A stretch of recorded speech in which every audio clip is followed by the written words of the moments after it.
So this is the episode 2 of the retouching class. Remember, we had to stop the class because of the fact that the class was becoming too long already. We had to bring the touching of the colors to the episode 2. So the first thing I want to do here is to use my panel here.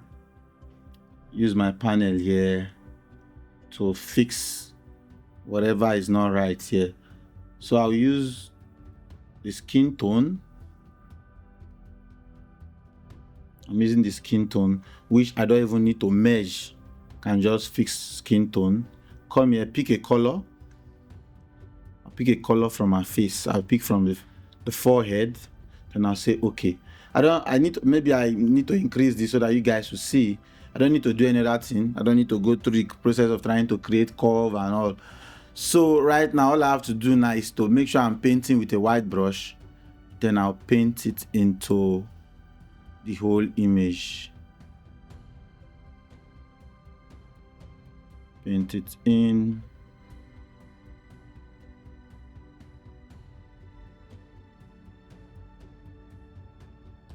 Paint it in. I think the painting was good, yes.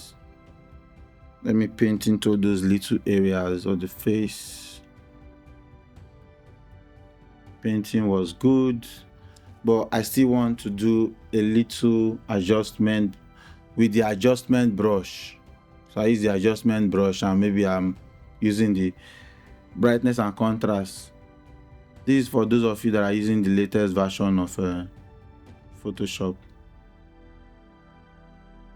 If you don't have this in your Photoshop, you can just so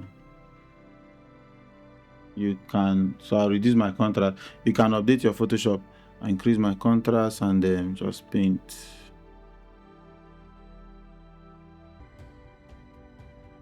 So I would change my brush so I'll paint this part back in, then I'll reduce it.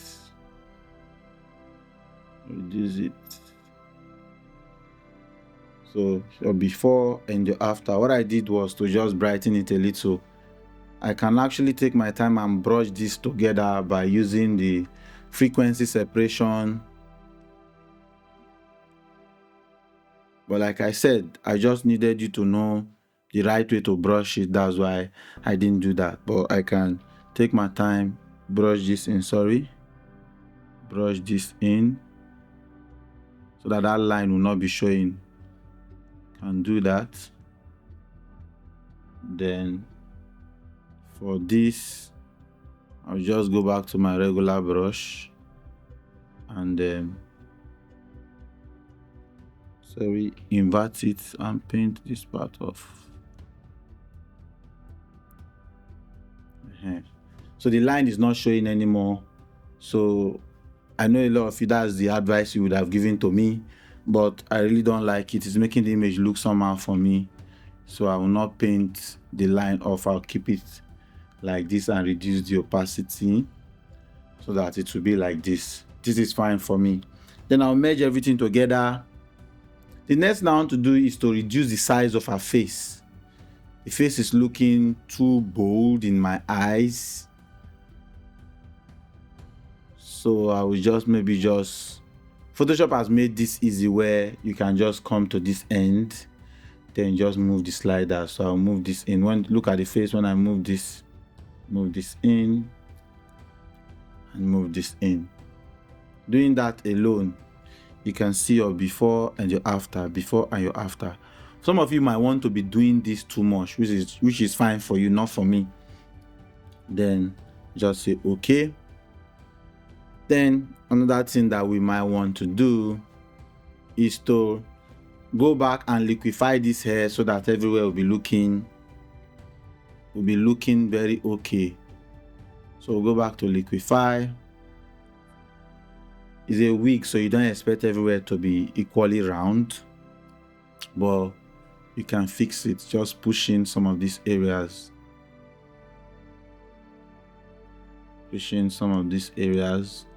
But like I said, whatever you're doing, don't do it too much.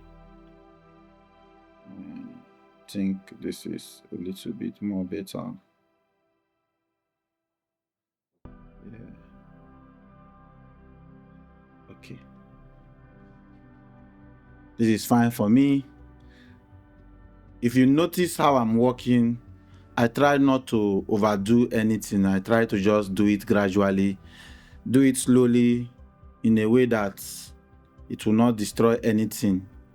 So after doing this, I want to use another plugins again to make the work easy for me. So I'll merge everything together. I'll just go pick a plugin from one of my collections from the answer plugins. So I will not have to be looking for a way to give her a good looking melanin. You understand? This is my original image. Let me look for something like this. Yes, something like this is fine. Let me see this. And I think I'll go with this. This will have a lot of, let me try this. I have a lot of colors that would make your image pop. So I will just reduce it. Whatever color I'm using, I will just not use too much. Reduce it, then go back and try to add maybe a darker color again. So let's go back to the enhancer and add,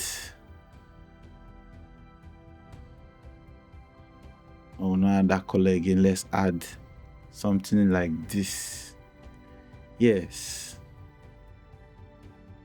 something like this. Okay. Let's reduce it.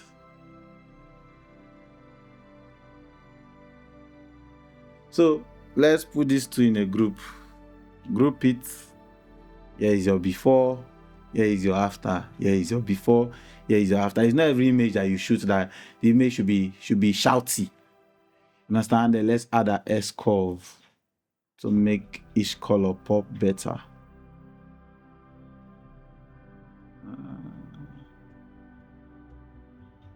And reduce it a little, maybe 40%. Still reduce this a little. Yes. So we got this amazing image just doing this class. Remember, I did not even add selective color balance. I did not do any of those. I just did this particular thing to just show you how you can get amazing images, understanding how this thing works. So if this class was helpful, please, I'll be very, very grateful if you can comment, share this video, drop your questions, tag people to this video so that I'll be forced to want to create something like this again. Thank you very much, and I'll see you in my next video.